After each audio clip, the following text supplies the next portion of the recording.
welcome everybody, and happy Tuesday. It's June 24th, 2025, and we're going to be doing another Advanta IRA webinar. And today we're going to be focusing on light and flex space industrial real estate. My name is Ted Steinkamp, and I'm on the sales team here at Advanta IRA. And just give you a little brief background about myself. I've been in the business for 35 years. Can't believe it's been that long, but one thing I can tell you is it always changes. Otherwise, I wouldn't have been in it this long. But I've been with Advanta IRA coming up on 1 year now. My contact information is below, but as we kind of progress through, I want to just give you the quick compliance disclaimer. What's the financial services industry without the compliance disclaimers? Just to let you know, any webinar that we do, Advanta IRA is not providing any, please don't take it that we're providing investment advice or endorsing any particular product. We want you to have that conversation with your respective advisors, tax, legal, and financial, so you can check things out, make sure it's the right thing for you. And any webinar guest that we present, everything is always educational and informational, but you're always welcome to reach out to them or even reach out to me if you want to get in the contact. We're happy to make that connection if you wish to do so. Just a couple of quick things about Advanta IRA. First of all, we've been around as a company for over 20 years, and we do have we're a custodian fee for service for self-directed IRAs. And we have a very deep bench of talent here at the company. We have people on staff that have legal backgrounds, MBAs, a couple of CFPs walking around the hallways, and certainly most of the staff here at Advanta IRA hold the Certified IRA Service Professionals designation. We have currently a little bit over $3 billion in assets under administration, and that is spread out over 13,000 unique account owners. And of course, security is primary. The information that clients entrust us with, we keep that extremely secure with all proper protocols. Any invested or uninvested cash balances, we keep that secure as well. We place that in FDIC insured financial institutions, and those are insured up to the applicable limits. And of course, we keep everything here on a personal note, meaning a personal business relationship. That's why we provide concierge style and service, and also have a dedicated account manager for every business relationship and every client relationship. Not to mention, we also provide plenty of tools and resources for our clients to utilize, the webinars being one of them, and I'll speak about a few more in another slide coming up. But first of all, a very common question when we speak with interested investors, they always ask us, what is a self-directed IRA? How is this different from the IRA I have at a brokerage firm? Well, it is a little different. Two commonalities, though, is they're all created by the same legislation, and all IRAs are governed under the same laws and regulations. But what's a little bit unique about self-directed IRAs, these allow you to focus on the non-traditional or assets or investments, or something that you would hear referred to commonly as alternative investments. And these can grow in an IRA, particularly a self-directed IRA, potentially tax-free if it's a Roth, or tax-deferred if it's a traditional.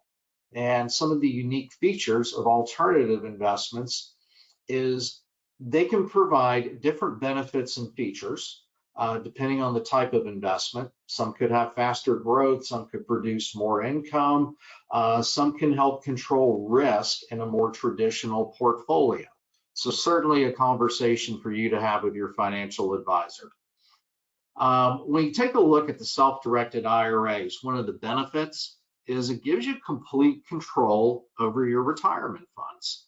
Anything in the IRA account, you can transfer from institution to institution, select what investments you want to utilize. You're not limited to any particular menu, say like with a 401k plan. So you can use traditional investments, alternative investments, you can diversify. And I will tell you one thing with this industry that is very unique, the creativity is unlimited. There's only two investments you cannot hold inside of a self-directed IRA, and that is a life insurance contract or collectibles. So no artwork, exotic sports cars, fine wines, Barbie dolls, baseball cards, none of that. That's not allowed under the IRS regs, but everything else is. Whether it's going to be real estate, which we'll talk about today with our guest speakers, precious metals, cryptocurrency. I've seen trash dumpsters, music royalties and rights. Creativity is endless.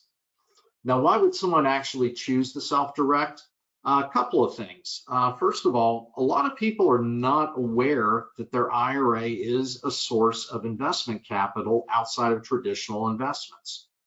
Most people think you have to go to your bank account, stroke a check, and invest. Well, there's a lot of hesitancy with some investors to do that. That may be their child's tuition money, could be their emergency fund, or any other need that they may want to have cash in a bank account set aside and not touch it. Also, stock market fatigue. I don't know how many of you keep up with the stock market. Just before signing on today to do the webinar, took a quick peek. S&P 500 is up a little bit over 3% year to date. Is that going to cut it for your investment return goals that you need to plan for retirement or whatever financial goal? Some people, yes. A lot of people, no. So there is some stock market fatigue as part of that. And then the tax benefits. Whenever you use your IRA to invest, income, capital gains, dividends, interest, rents, profits, all of that gets returned to the IRA.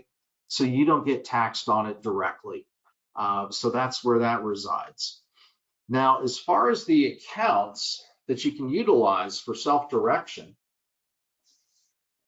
basically anything with the letters IRA after it, whether it's traditional Roth inherited, simple IRAs, SEP IRAs. We also handle solo 401ks for self-employed individuals. And believe it or not, healthcare savings accounts and education savings accounts can also be self-directed.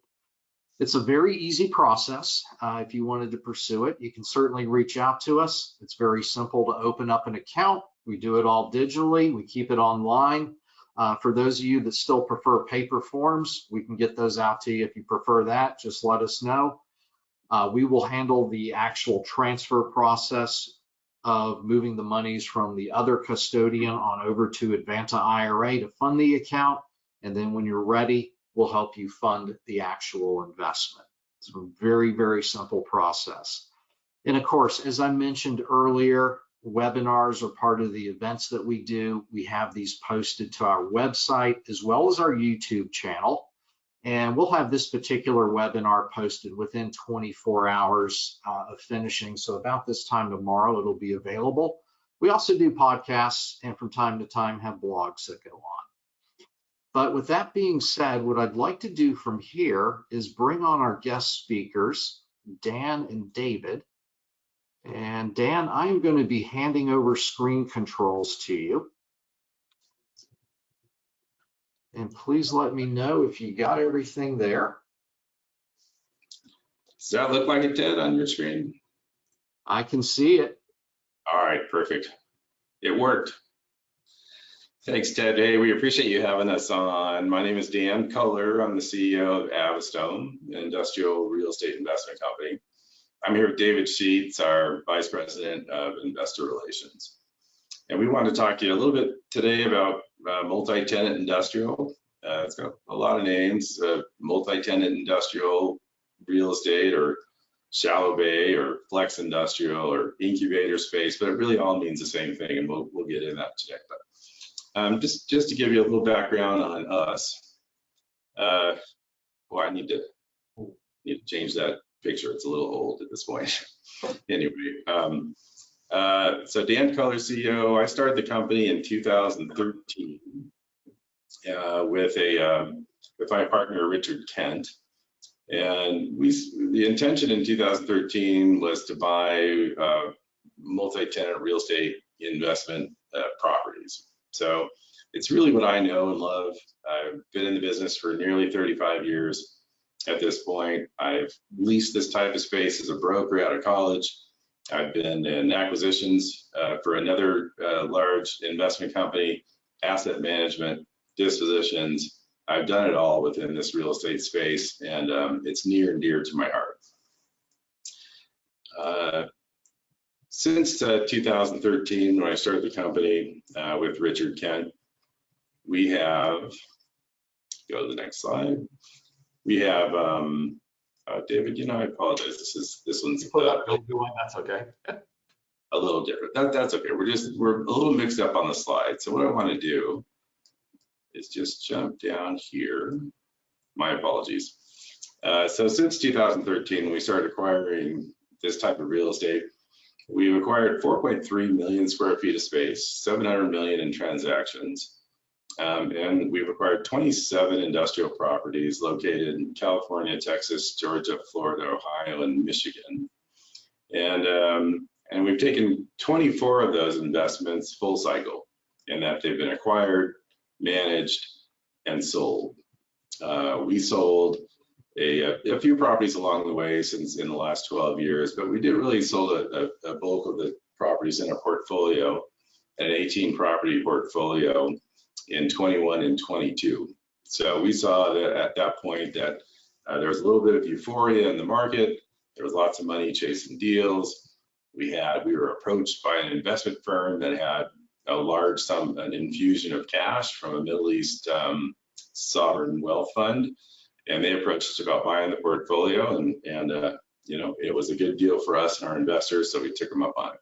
That generated a 21.9% IRR to our investors, 165% return of capital, and an 8.25% yearly distribution yield. So that worked out well for us. A little bit back, let me just slip back up here. A little bit more about what multi-tenant industrial space is.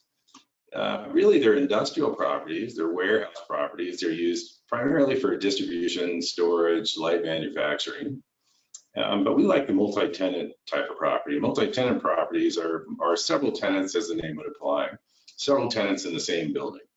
So typically these tenants are in the, say 2,500 to 10,000 square foot range, and we'll send you the corrected slide here, but 2,500 to 10,000 square feet, multiple tenants in the same building. They have, they're divided into smaller suites, and they're within a range of industries. So we like to, distribute the risk amongst a lot of tenants, a lot of smaller tenants within a lot of industries. That way we're not beholden to one tenant or one industry in particular. These properties also have loading doors. So in the rear, typically they're laid out where there's some office space up front, there's warehouse in the back, then there's loading doors, either a dock height loading door or ground level loading door in back, where they bring the product in and out of the warehouse. So it's a product type that really accommodates a lot of different tenants, in a lot of different industries. Typically, these properties are located near population centers. They can be used primarily as last mile distribution for e-commerce. So they're really close to the population centers, and that's also where the labor is. So as I mentioned, why we like multi-tenant industrial, not only has it, it's been an investment type that I've been involved with my entire career, but we've got a diversified tenant base. There's value add opportunities. So what happens with these properties is over time, there may be a situation where the roofs need to be replaced, the parking lot needs to be replaced, landscaping, signage, building paint. There may be too much office space in the units. What's happened over the last 5 years is less of a need for office space and more need for warehouse space. And sellers just may not have the capital to do those repairs. So we come in with fresh capital when we can find those opportunities. And we also like them because there's just been a decreasing supply over about the last 10 years. These properties are single story, they take up a lot of space. And some of them have been located on freeways. And so developers will come in, tear them down, build multi-tenant, multi-family properties. So there's a decreasing supply, and they're very costly to build new. Most of this product was built the 80s and 90s, and it's super expensive to build in today's environment. So so there's fewer of these properties on the market. Our investment strategy is we go after high growth markets. We like diversified economies. We like economic drivers that we feel will lead to increased occupancy and a robust leasing environment. We buy them. The really critical component to the strategy is that we buy them below replacement costs. So we always make sure that our purchase price is less than the cost to build new.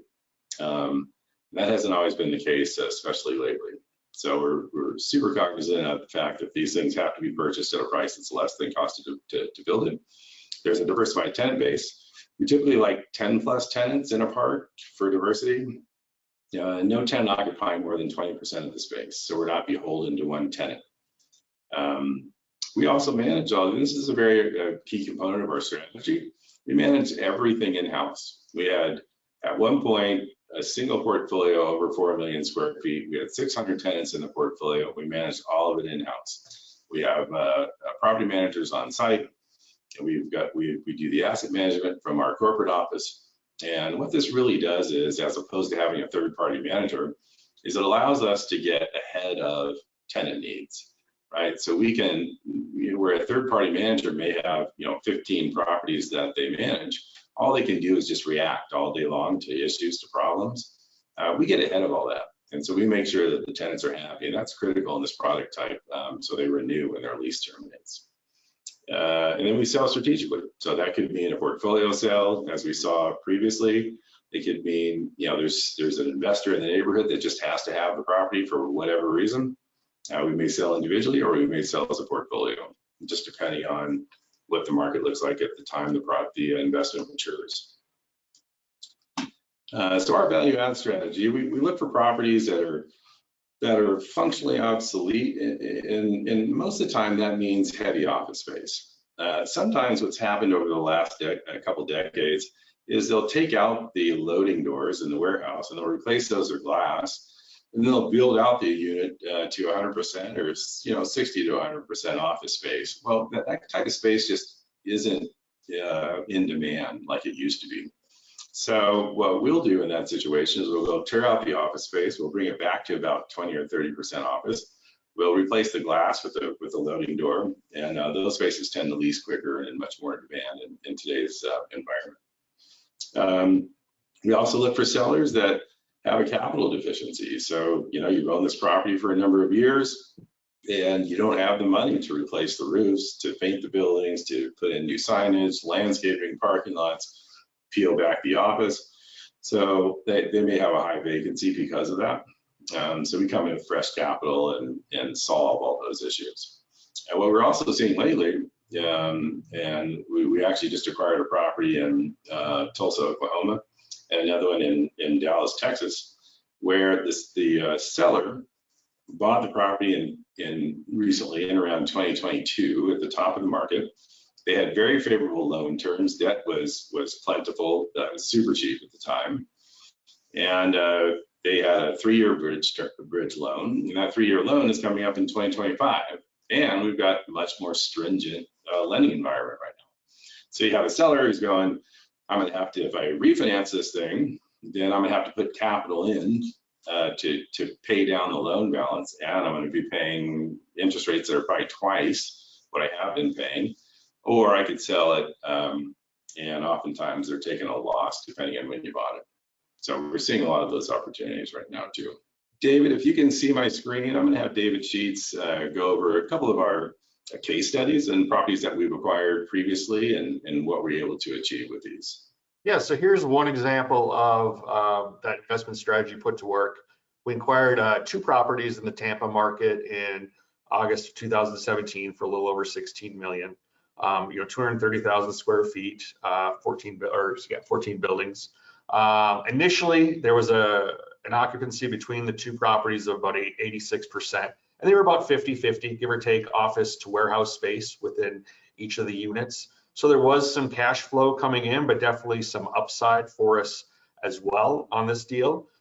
So we went and did what Dan kind of talks about. We invested $1.4 million in capital improvements, from repairing and replacing roofs, doing pavement repairs, new HVAC units, the landscaping. A big thing we typically do at most of our properties is improve the signage, both the property signage and the tenant signage programs, just to make them more modern.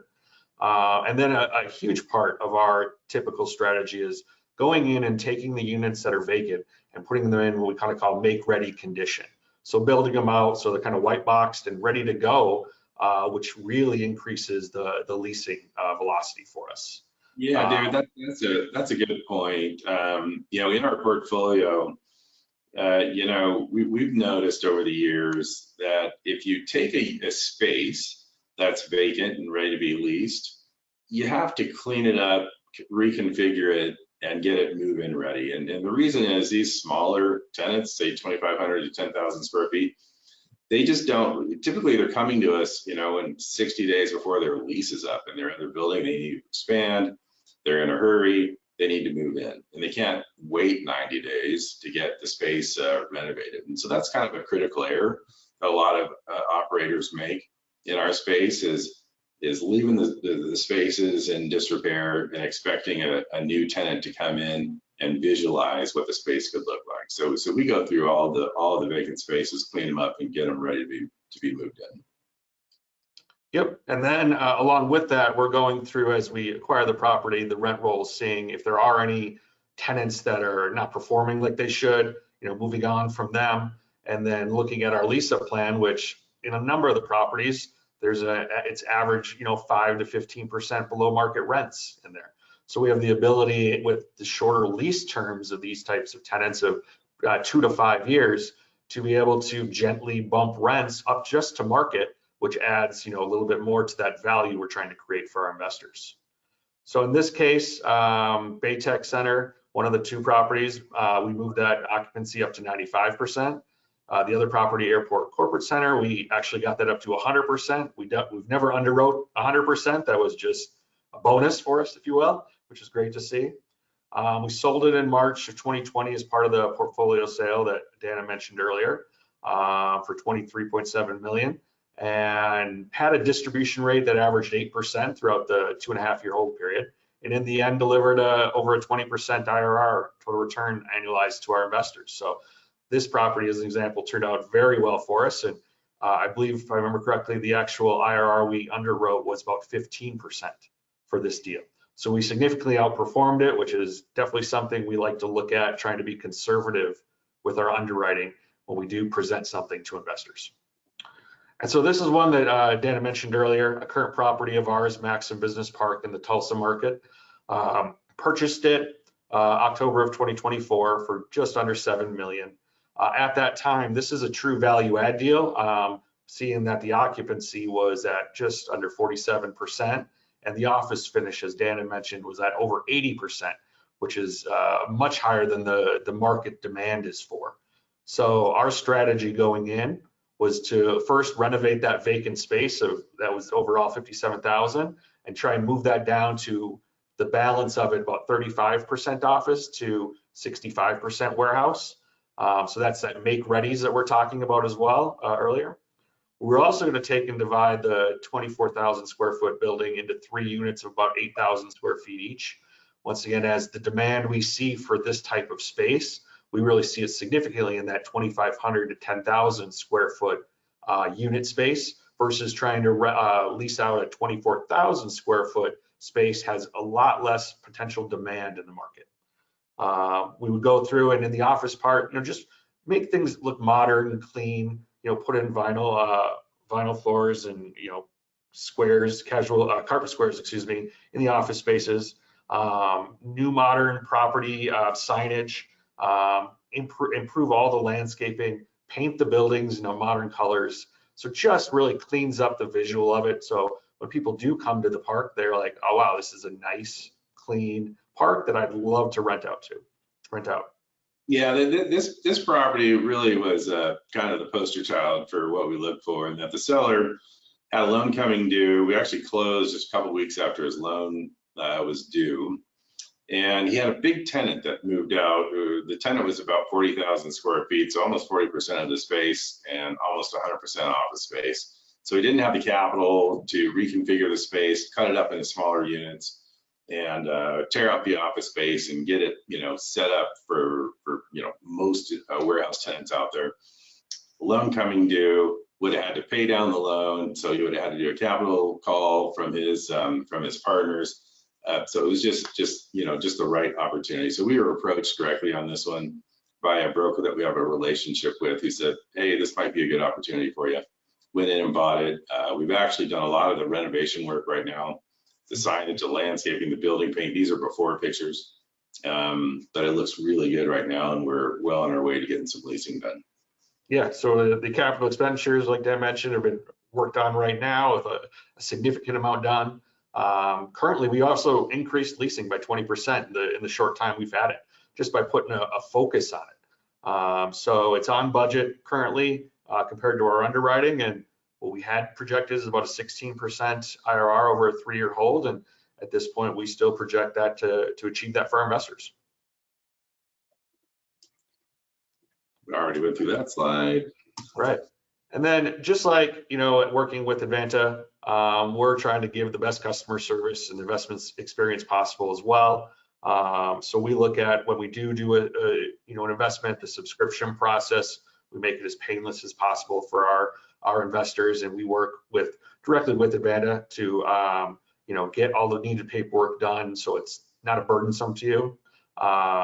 We have customized investment structures. One being that we work directly with self-directed IRAs like Advanta to make sure that our products can fit within their system and can benefit you from more than just the stock market. We have an online portal that allows for all of our documents, all of the investment information, all the investments you have with us. So you have 24/7 access to everything you need to know about your investment. We do quarterly reporting that we feel like is transparent. We definitely survey our investors consistently to ensure we're delivering the type of reporting they want to see so they can understand how the investment is truly performing for them.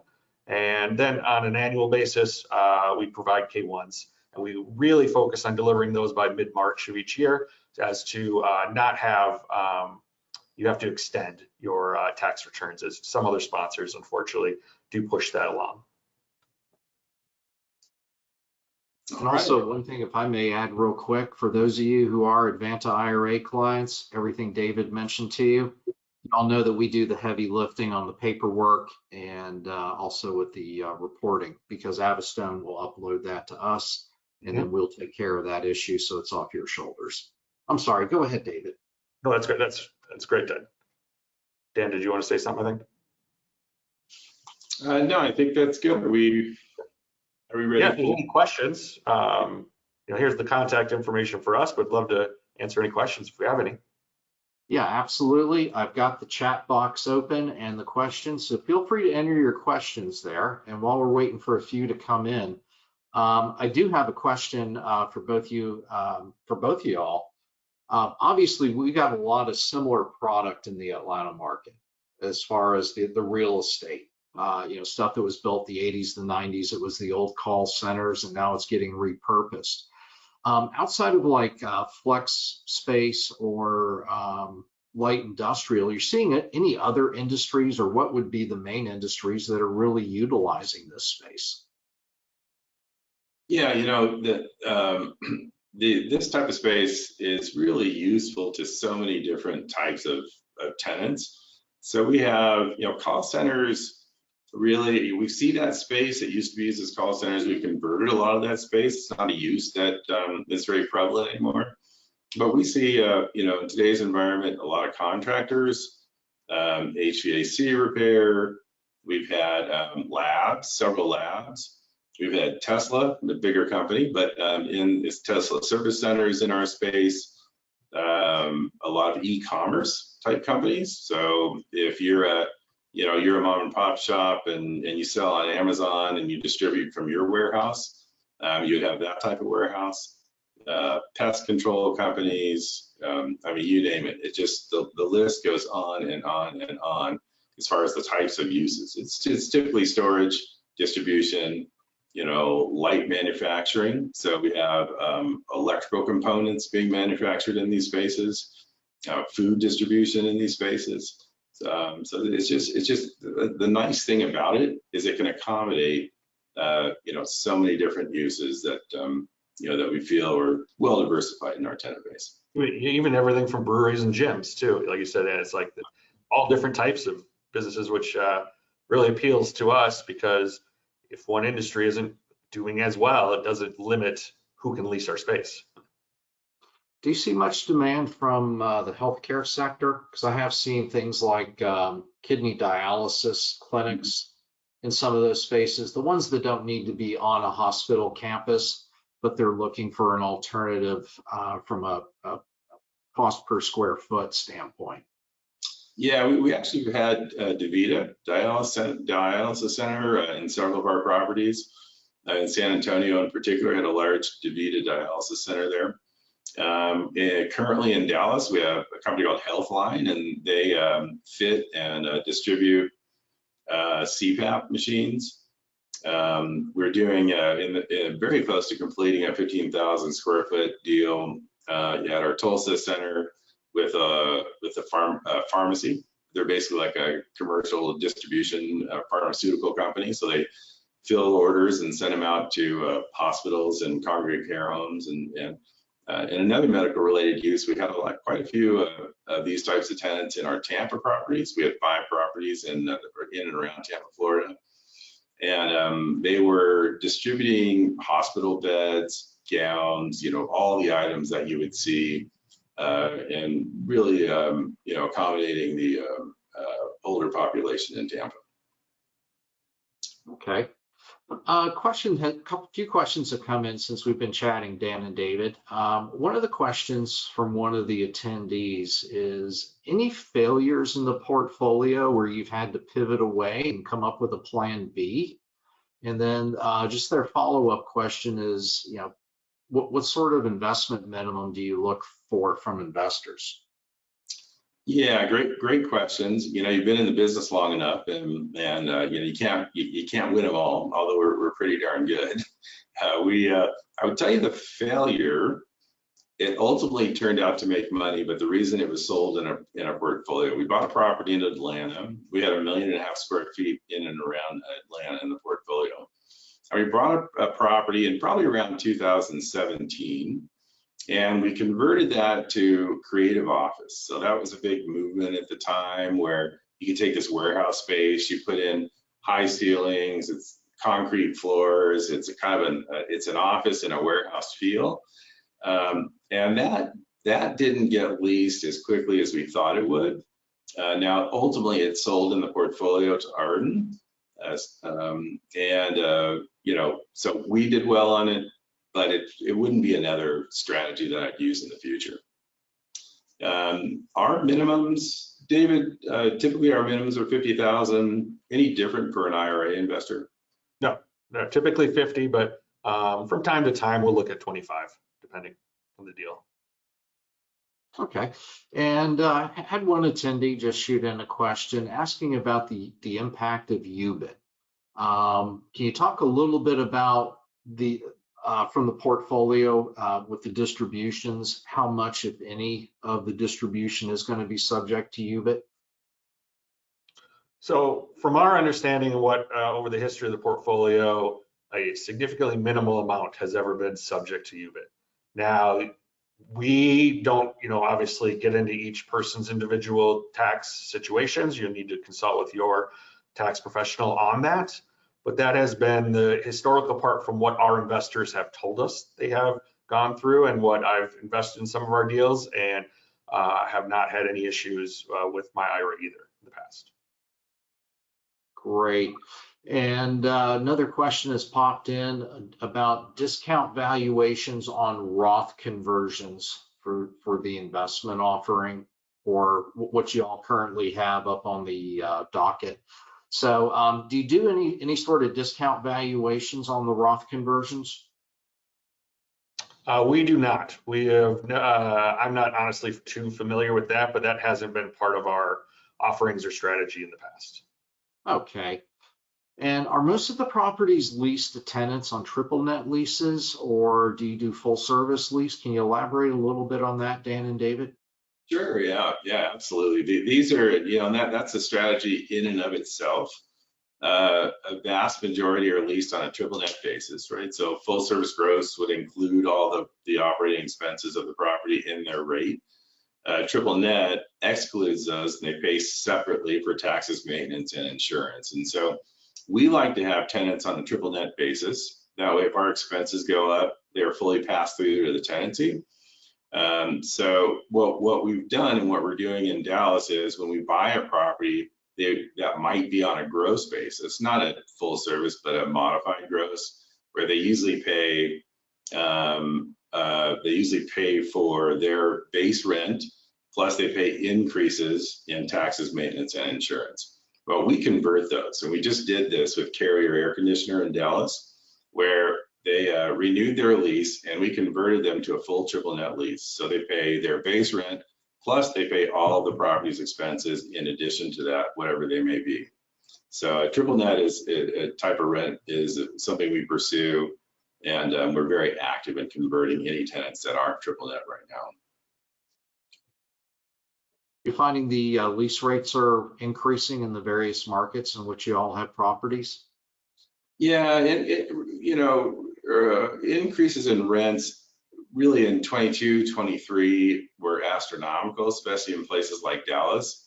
So we were getting increases, and we build in increases into the leases. So if we do a 3 to 5 year lease, we'll usually build in a 3 or 4% annual increase in their rent.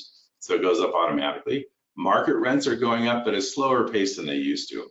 And when we underwrite new properties and we buy new properties, we don't underwrite large increases in market rent because I feel like, we would rather, under promise and over deliver. So we usually just underwrite 3% market rent increases. If we do better, we do better. Way cool. And then this is a Ted question. I mean, when you are the landlord, what would be kind of the target tenant that you seek? And, what are some of the metrics that you pursue when you're actually looking for new tenants? Because certainly you want to have them there for a long time, or as long as possible, and achieve those incremental rent increases. Yeah, the most important thing is really just to make sure that the tenant is financially stable. So we do a really good job of looking at, even if the tenant isn't signing personally, if they're a small company, we look at their individual financial statements and tax returns. We make sure we see their balance sheet and income statements going back usually 3 years. So we underwrite to make sure that they're financially stable to begin with, and that they have a use that's not going to be a detriment to the property. Just to give you an example, say a granite. We've had granite countertop companies in our properties before. The issue with those is when they cut those granite, they get a fine mist all over the interior of the unit, and it's really difficult to clean after. So we're very particular about tenants that have uses that aren't going to detract from the space. They're financially stable, and then they're also not going to, say, have too many trucks in the parking lot where other tenants don't have a space to park. So we do a thorough underwriting of each tenant that comes in the park. Hope that answers your question. It does. And always curious, there's always unique tenants that every landlord has. What's been like the most unique business that utilizes this space? Anything that stands out in mind? Well, it may not be unique from a use standpoint, but just a little anecdote is that when we had Tesla in our portfolio, they during COVID, there was a period of time where tenants were all asking for free rent, right? Because their businesses were struggling, or at least they perceived the business was going to struggle at the time. And we would say, hey, sure, we had 600 tenants in the portfolio. We'd say, listen, we'll work with you, right? Show us what your business plan is, show us your financials and how you plan on getting through this period of time, and we'll work with you on our rent. Well, Tesla, I really, other than maybe just a couple of tenants in the entire portfolio, they all just said, "Ah, that's too much work. I'll just pay my rent." Tesla didn't pay us for 8 months. So yeah, it's a large company, lots of federal funding, lots of, huge market cap that didn't pay us. They ultimately paid us, but it took a long time to get their money. But they were a unique tenant for sure. Yeah, I can. Reason for the question: I was attending an event, and there was someone who was actually leasing space. The owner of the building had leased it to a business that was subleasing to collectible car owners. And one of the what I thought was cool was a party that we were at, and they were showing everything because it was new space. They actually had the big screen TV, right, and the bar set up inside there. Boozing and cruising is not good with exotic sports cars, but and the reality is very unique. Yeah, we try to, we're really bread and butter. We like to see the businesses that have staying power. And I feel like if we've had, a Corvette collectibles company in our property in Texas before. That guy did very well. He bought and sold Corvettes, but we try to stay away from the super unique tenancy that, that may be popular. Their business may be popular now, but may not be popular in a few years. So bread and butter is good for us. Way cool. And then had another question pop in, and I think this is really going to be more on your side, David. When you mentioned that UBIT has been minimal, they're asking, are you considering UDFI for the debt on the investment, or is that separate? So I have actually never been addressed with that question. So I'd have to talk to our CPA about that. I can't answer that, to be honest with you, at this point. I'm sorry. No problem. We can always get back with them. Yep, absolutely. Yeah. So it's good that someone does ask a question that there needs to be a little digging on, because those are the ones I dig. So we'll do our homework for sure. Keeps us all on our toes. But that's pretty much it on the questions. If anyone has any questions before David and Dan sign off, please get them in like the next 30 seconds. Are there any final comments, Dan and David, that you wanted to make as we kind of wrap things up here? Yeah, I would just say that, we're constantly looking at deals. We have a pipeline. I've been in the business nearly 35 years, so everybody knows me and in our company. And we have a robust pipeline of new deals coming down, and we thoroughly underwrite each of these deals. And then, we only pick the best ones. So we'd love to work with you, Ted, and your clients and your audience on the next one that comes. Good deal. Well, I don't have any additional questions, so how about we leave it this way? I see up on the screen we have David's contact information. So if you do have any questions, again, after the webinar, please reach out to David Sheets. His phone number and email address is up there. And I think for right now, what I'd like to do is just kind of bring this to a close for the webinar. And please keep in mind, we are going to have this posted to the Advanta IRA website and the YouTube channel within 24 hours. So it will be available to review. If you need contacts, copies of slides, reach on out to David or myself. We're happy to accommodate you where we can. So I guess with that being said, Dan and David, if you don't have anything else to say, I thank you very much for coming on today and sharing some more about Avistone. I certainly learned quite a bit, and learning a little bit more about the business and what you all have to offer. So any final comments? Ted, hey, we appreciate the time. It was great to talk to you and to meet you and everybody. And we appreciate it, and we hope to work with you soon. Absolutely. Thank you to everyone that attended. Thanks, Ted. Hey, appreciate it greatly. Thank you for being a speaker today. And for everyone else, feel free to reach out to me as well. And I'm going to bring this to a close. So thank you for joining us, and we look forward to seeing you all on the next webinar.